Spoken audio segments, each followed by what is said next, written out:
आज जो हम टॉपिक स्टार्ट कर रहे हैं वो है refraction at concave spherical surface. जो लास्ट वीडियो में हमने बात की थी वो हमने बात की थी refraction at convex spherical surface. अब हम बात करेंगे एट कॉनकेव स्फेरिकल सरफेस। तो उसके लिए हमने एक आपका कॉनकेव आपका स्फेरिकल सरफेस लिया हुआ है आपका। अब इस कॉनकेव स्फेरिकल सरफेस में हम आपका ये प्रिंसिपल एक्सिस है, उस पर आपने ये ऑब्जेक्ट रखी हुई है, ठीक है, पॉइंट ऑब्जेक्ट है। तो पॉइंट ऑब्जेक्ट से जो आपकी रे आपकी जब आपका एमिट हो रही है तो वो इंसिडेंट कहाँ पर हो रही है, ए पे, ठीक है। तो according to law of refraction, अब ये आपका मीडियम है 1, ये मीडियम 2, इसको हमने माना है रेयर मीडियम, इसको माना है हमने डेंसर मीडियम। तो जब आपकी लाइट रे रेयर से डेंसर में जाती है तो आपका जो आपका ये आपका सेंटर ऑफ कर्वेचर से आपको पता है जो भी लाइन आप ड्रॉ करते हैं स्फेरिकल सरफेस पे वो नॉर्मल होती है। तो क्या होगा, ये जो रे है इंसिडेंट रे जब वो डेंसर में जाएगी तो वो नॉर्मल की तरफ बेंड हो जाएगी, ठीक है। तो इस एंगल को हमने नाम दिया है एंगल ऑफ इंसिडेंस और इसको हमने नाम दिया है एंगल ऑफ रिफ्रैक्शन, ठीक है, आर। तो आपका यहाँ पर एंगल ऑफ इंसिडेंस है आपका आई, ठीक है, ये यहाँ से यहाँ तक है आपका एंगल ऑफ इंसिडेंस, और आपका ये क्या है, एंगल ऑफ रिफ्रैक्शन, ये है आर, ठीक है। अब अगर हम इस लाइन को आगे इस तरीके से एक्स्ट्रा प्लॉट करें तो ये आपकी जो लाइट है प्रिंसिपल एक्सिस पे कहाँ पर आपका ये जो लाइन है कहाँ पर आपका इंसिडेंट होगी, ठीक है, मीट करेगी, वो आपका है आई पॉइंट। इसको हमने कहा है इमेज, यानी इस ऑब्जेक्ट की ये इमेज बन रही है, ठीक है। हमने एंगल ले लिया है, ठीक है, ये जो रे है अल्फा बना रही है, बीटा है गामा, ठीक है। हमने यहाँ पर एक परपेंडिकुलर ड्रॉ किया है, इसकी हमने हाइट ले लिया एच, ठीक है। तो अगेन हमें जो है फॉर्मूला निकालना है, formula for refraction at concave, ठीक है, स्फेरिकल सरफेस। तो उसके लिए हमने अगेन ये जो आपके ये जो डायग्राम थे आपका ये जो ट्राइंगल बन रहे थे इनको मैंने यहाँ पर बनाया हुआ है। तो ये ओ सी ए ये हो गया, ठीक है, और आई ए सी ये हो गया। तो फ्रॉम स्नेल्स लॉ की बात करें, ठीक है, from Snell's law of refraction में स्नेल्स लॉ हमने पढ़ा हुआ है। तो स्नेल्स लॉ के अकॉर्डिंग आप देखें तो क्या होगा, sine of incident angle upon sine of refracted angle किसके इक्वल होगा। अगेन आपकी रे कहाँ से आ रही है, 1 मीडियम n1 से n2 में, तो हम इसको कैसे लिखते हैं 1n2, ठीक है, यानी ये हो गया रिफ्रैक्टिव इंडेक्स, ठीक है, of medium 2 with respect to 1, जिसको हमने ये ले लिया है, ठीक है। ये हो गया आपकी इक्वेशन नंबर 1। अब आपको पता है हम इस ट्राइंगल में देखें ओ ए सी में, तो ये क्या है, एक्सटीरियर एंगल है, और एक्सटीरियर एंगल क्या होता है, सम ऑफ इंटीरियर एंगल होता है। सेम आपका यहाँ पर भी है। तो अगर हम देखें इन ट्राइंगल ओ ए सी, ठीक है, द एक्सटीरियर एंगल जो कि क्या है आपका गामा, वो क्या होगा, इक्वल होगा सम ऑफ इंटीरियर एंगल यानी आई प्लस अल्फा। तो यहाँ से मैंने आई की वैल्यू निकाली तो ये हो जाएगा gamma minus alpha. This is equation number 2। Same अगर मैं ट्राइंगल की बात करूं, इन ट्राइंगल आई ए सी, तो अगेन एक्सटीरियर एंगल क्या है यहाँ पर, ये अगेन गामा है जो कि किसके इक्वल होगा, सम ऑफ इंटीरियर एंगल यानी beta plus angle of refraction. तो यहाँ से आर की जो वैल्यू आ जाएगी वो कितनी आ जाएगी आपकी, gamma minus beta. This is equation number 3, ठीक है। अगेन आपके पास जो है वैल्यूज हैं, ठीक है, वो क्या क्या है हम देख लेते हैं। ऑब्जेक्ट से पोल तक के डिस्टेंस को हमने क्या कंसीडर करते हैं, यू, इमेज से पोल तक के डिस्टेंस को v, and centre of curvature को से पोल तक के डिस्टेंस को कहते हैं रेडियस ऑफ कर्वेचर आर, ठीक है। अब इनको हम जो वैल्यू पुट करते हैं उनके साइन के अकॉर्डिंग करते हैं, ठीक है, क्योंकि वो इस तरफ है जिस साइड आपका रे इंसिडेंट हो रही है, तो ये आपका क्या होंगे, सारे नेगेटिव, ठीक है। तो अब हम इनकी वैल्यू पुट करेंगे, ठीक है। तो अब उसके अकॉर्डिंग देखते हैं क्या आएगा। तो यहाँ पर हम देखें तो ओपी कितना है आपका, वो हो जाएगा माइनस यू, ठीक है। आई पी वो कितना होगा, माइनस वी, एंड जो आपका Cp होगा वो होगा आपका माइनस का R। ठीक है, अब हमें क्या करना है, हमें फॉर्मूला पुट करना है। तो अगेन अगर हम इस फॉर्मूले के अकॉर्डिंग देखें तो हमने यहाँ पर एक परपेंडिकुलर ड्रॉ किया है। तो परपेंडिकुलर ड्रॉ किया करा है, तो अगर हम इसमें देखें ट्रायंगल ओ ए, ठीक है, और एम, ठीक है, ये अगर हम ट्रायंगल देखें ओ ए एम, तो अगेन टेन थीटा क्या होता है, परपेंडिकुलर अपॉन बेस। ठीक है, तो उसके अकॉर्डिंग हम देखें तो क्या होगा,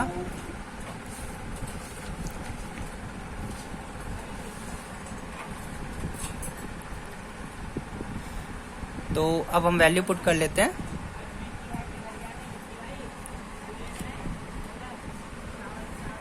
तो अगर मैं देखूं टेन अल्फा, तो टेन अल्फा यहाँ से क्या होगा, एच यानी A M upon O M, A M upon O M.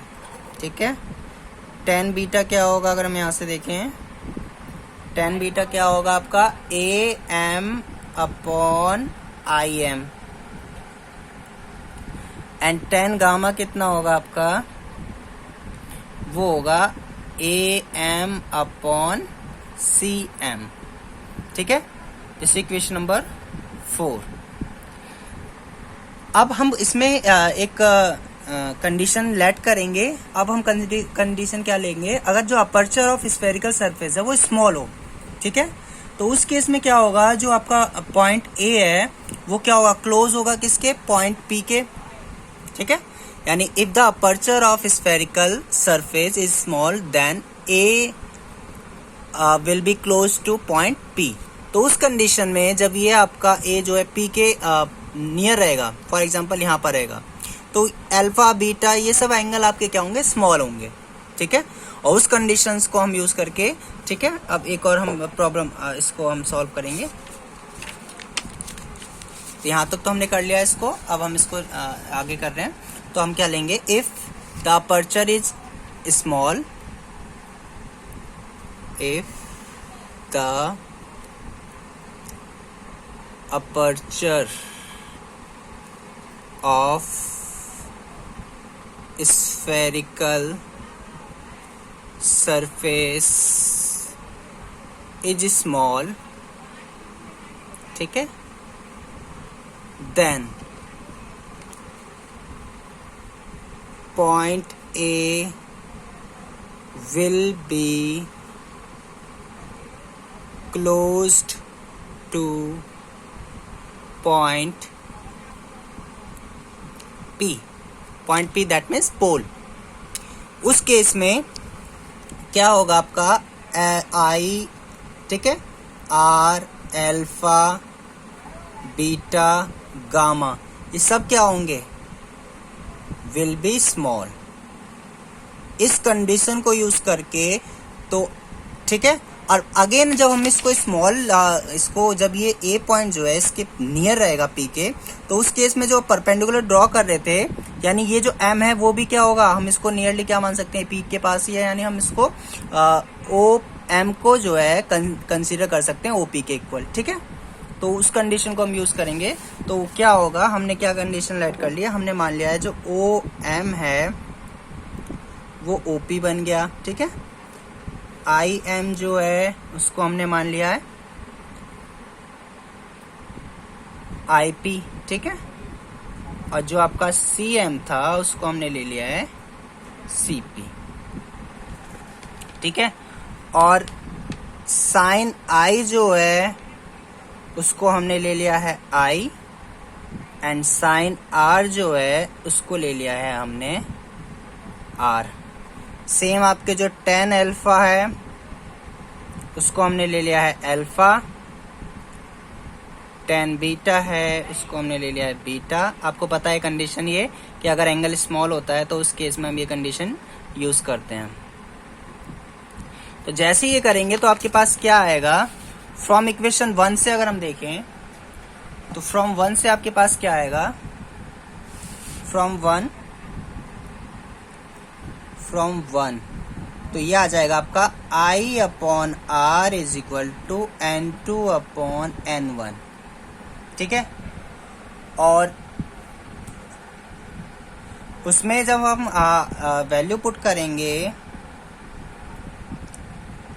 ठीक है, कहाँ से, इक्वेशन यूजिंग 2 and 3 अगर हम इसमें यूज करें, ठीक है, यूजिंग 2 and 3, तो क्या आएगा, आई की जगह हम पुट कर सकते हैं गामा माइनस अल्फा और आर की जगह पुट कर सकते हैं गामा माइनस बीटा। ठीक है, ये आपका हमने यूज किया है, आपने कुछ नहीं किया है, यहाँ से आई और आर की वैल्यू यहाँ पर पुट कर दिया।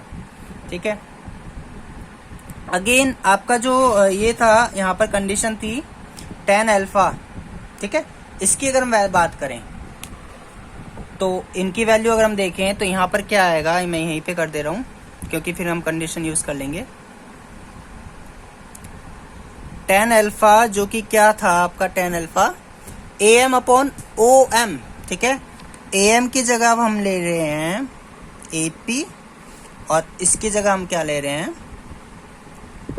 नीचे op, ठीक है, या इसको तो हम am ही लिख देते हैं। तो आपको ये पता am क्या है, हाइट जो कि हमने कंसीडर की है h, ठीक है, और नीचे है op जो है ऑब्जेक्ट का पोल से डिस्टेंस जिसको हमने मान लिया है -u, ठीक है, और इसको हमने यहाँ पर सॉरी यहाँ पर मुझे अल्फा और लिखना है, अल्फा के इक्वल हो गया। सेम अगर मैं बात करूँ tan बीटा, तो tan बीटा क्या होगा, बीटा am अपॉन ip, यहाँ से देखें तो am अपॉन im की जगह हमने ip कंडीशन यूज कर लिया है क्योंकि आपने जब अपर्चर स्मॉल लिया है। अगेन ip की वैल्यू क्या लिया हमने, -v, क्योंकि हम उसके साइन के अकॉर्डिंग उनकी वैल्यू रख रहे हैं। ये गामा के इक्वल हो गया, यहाँ से आएगा am अपॉन cp जो कि आएगा h upon -r। This is equation number, ये तो इक्वेशन नंबर हो गई आपकी, अभी तक कितनी चल रही है, 4 तक हो गई थी ना, इसको डाल दीजिए 5 एंड ये 6,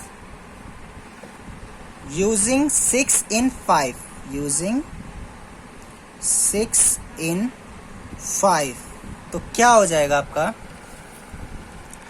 मैं वैल्यू पुट कर रहा हूं तो गामा की जगह मैं पुट कर रहा हूं h अपॉन -r, अल्फा की जगह h अपॉन -u,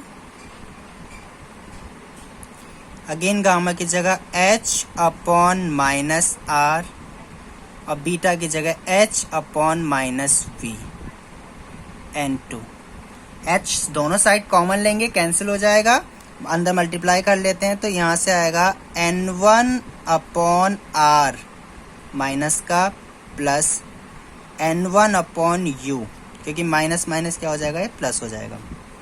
इधर आएगा आपका n2 अपॉन r, ये माइनस का ले लेते हैं, ये हो जाएगा प्लस n2 अपॉन v, ठीक है, n2 को इधर ले आते हैं, r वालों को एक साइड ले आते हैं, तो ये हो जाएगा n2, अब नीचे r मैंने कॉमन ले लिया है, मैंने इसको ऐसे लिख दिया है, ठीक है, और इसको इधर ले जाएंगे तो हो जाएगा n2 upon v minus n1 upon u,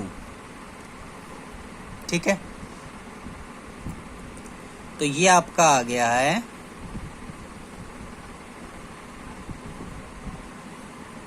ठीक है, ये आपका आ गया रिफ्रैक्शन आपका formula at concave spherical surface. Again आपको पता है अगर हम इसमें जो है डिवाइड कर दें n1 से, तो हम इसको ऐसे भी लिख सकते हैं n2 upon n1 minus 1 upon r और n2 upon n1 upon v minus 1 आ जाएगा, क्योंकि n1 से हमने डिवाइड किया तो ये कैंसिल हो जाएगा, 1 आ जाएगा। इसको अगर हमने n लेट कर लिया जैसे हमने पहले किया था पहले वाली डेरिवेशन में, तो ये आ जाएगा n minus 1 upon r is equal to n upon v, आप इसको ऐसे भी लिख सकते हैं, ठीक है। तो ये आपका रिफ्रैक्शन फॉर्मूला है फॉर स्फेरिकल सरफेस, और कौन सा, कॉनकेव के लिए। तो आपने देखें तो फॉर्मूला जो है दोनों के लिए, कॉन्वेक्स और कॉनकेव के लिए सेम है, ठीक है। जहाँ n को हम क्या कहेंगे, हमने n किसको लेट किया है, हमने लेट किया है an refractive index of denser medium with respect to 1 rare medium, ठीक है, यानी refractive index of second medium with respect to 1, ठीक है। तो ये आपका है फॉर्मूला, रिफ्रैक्शन फॉर्मूला, ठीक है। ये n है, h नहीं है, ठीक है। मैं फिर से रिपीट कर रहा हूं, आपको कुछ बुक्स में रिफ्रैक्टिव इंडेक्स को n की जगह ना रिप्रेजेंट करके वो म्यू से करते हैं रिफ्रैक्टिव इंडेक्स, तो ऐसा कुछ नहीं है, वो केवल सिंबल है, लेकिन उसको कहते तो रिफ्रैक्टिव इंडेक्स ही है ना, तो आप कोई भी उससे यूज कर सकते हैं। मैं अब डेरिवेशन आपको स्टार्टिंग से दिखा दे रहा हूं ताकि आपको क्लियर हो जाए आपको किस तरीके से करना है। सबसे पहले आपका ये डायग्राम है, ठीक है, डायग्राम आपको बनाना है, ठीक है। इसमें आपको ध्यान रखना है कि आपका इंसिडेंट एंगल और आपका रिफ्रैक्टेड एंगल किस तरीके से बनेंगे, ठीक है। उसके बाद हमने सबसे पहले फिर क्या करा, इसके जो डायग्राम ये जो बनने थे एक्सटीरियर एंगल के जो दो डायग्राम थे उनको हमने अलग बना दिया। हम स्टार्टिंग करेंगे फ्रॉम स्नेल्स लॉ से, क्योंकि लाइट जो है आपका एक मीडियम से दूसरे मीडियम में रिफ्रैक्शन के थ्रू जा रही है, तो रिफ्रैक्शन के थ्रू यानी लॉ ऑफ रिफ्रैक्शन यानी स्नेल्स लॉ के अकॉर्डिंग क्या होगा, sine i upon sine r is equal to refractive index of जिस मीडियम में गई है second medium with respect to 1, ठीक है। इसमें फिर हमने एक्सटीरियर एंगल जो था गामा वो 21 के इक्वल है 1 प्लस अल्फा, यहाँ से हमने इंसिडेंट एंगल निकाला, सेम यहाँ से हमने ये किया और यहाँ से हमने रिफ्रैक्टेड एंगल निकाला। हमें गिवन है ऑब्जेक्ट का जो हमने लिया हुआ है डिस्टेंस ऑब्जेक्ट का पोल से, ये सब हमने यहाँ पर कंसीडर किया हुआ है, ये रहा, ठीक है। उसके बाद हमने यूज किया जो आपके जो अलग अलग देखें 3 राइट एंगल बन रहे हैं ना, 1 2 3, तो इसमें अल्फा बीटा गामा जो एंगल लिया है तो हमने उसमें tan थीटा का फॉर्मूला यूज किया है। tan थीटा क्या होता है, परपेंडिकुलर अपॉन बेस, तो यहाँ पर ये आ गया है आपका। उसके बाद हमने क्या किया, कंडीशन यूज की है कि जो अपर्चर है अगर उसका स्मॉल हो तो उस केस में क्या होगा, उस केस में जो होगा ए जो पॉइंट होगा वो पी के क्लोज होगा, तो अल्फा बीटा और गामा और आई और आर इनकी वैल्यू स्मॉल होगी, तो उस कंडीशन में हमने साइन थीटा को थीटा के इक्वल ले लिया, टेन थीटा को थीटा के इक्वल ले लिया, तो उन कंडीशंस को यूज किया तो हमारे पास ये आ गया यहाँ से, ठीक है। और जैसे हमने साइन आई को आई के इक्वल लिया तो फ्रॉम स्नेल्स लॉ से ये आ गया। यहाँ पर हमने आई और आर की वैल्यू जो हमने अभी पीछे पहले फाइंड की थी वो पुट की है, और यहाँ से हमने अल्फा बीटा गामा की वैल्यू निकाल के यहाँ पर ये पुट किया है। फिर हमने दोनों साइड h कॉमन ले लिया है, ठीक है, तो आपका ये फॉर्मूला आ गया।